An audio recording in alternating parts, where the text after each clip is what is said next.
Au début du mois d'octobre 1944, les Alliés doivent suspendre presque toutes leurs opérations offensives pour reconstituer leur stock de vivres, de munitions et d'essence. Les forces anglo-américaines sont ralenties dans leur progression, éreintées par plusieurs mois d'une campagne difficile.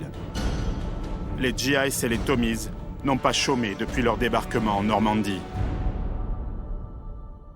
Donc il y a des problèmes de ravitaillement aussi du côté des Alliés, mais est-ce que Hitler le sait, ça? Bien entendu, ça joue à sa faveur. Au fur et à mesure qu'il se remet sur ses frontières, il a ce problème inverse, se rapprochant de ses lignes d'approvisionnement. Et donc la défense allemande va se raidir petit à petit, tant à l'est qu'à l'ouest.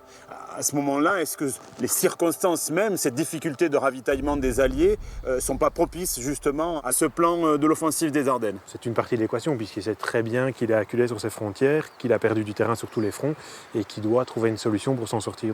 Dans son esprit, il a un peu surestimé finalement la mésentente qui existe entre les Alliés et qu'il connaît, et il pense que s'il parvient à dissocier Anglais et Américains, il pourra peut-être négocier une paix séparée. Et donc il envisage de passer à travers les Ardennes, comme il a fait en mai 40, pour rejoindre Anvers et du coup retourner ses troupes vers le front de l'Est pour essayer d'éliminer l'armée russe. C'est donc dans ce cadre-là qu'est établi, échafaudé, ce plan de l'offensive des Ardennes. Clairement. Il convoque ses officiers généraux et il leur impose cette solution qui est jugée tout à fait déraisonnable par les officiers de métier. Pour quelle raison?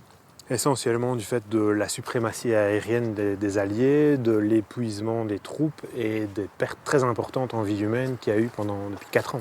Mais Hitler, lui, s'obstine à vouloir passer par là. Ah, complètement. Hitler est toujours sur sa position de mai 40 et du succès foudroyant qu'il a eu en passant à travers les Ardennes et il veut rééditer cet exploit. Quel est le nom de code de cette opération, justement? Ce sera l'opération Wart am Rhein, garde au Rhin. C'est un nom de code qui laisse croire aux Alliés qu'il va rester sur le Rhin pour défendre l'Allemagne. Clairement, et qu'on se prépare à défendre la frontière naturelle de l'Allemagne, le Rhin.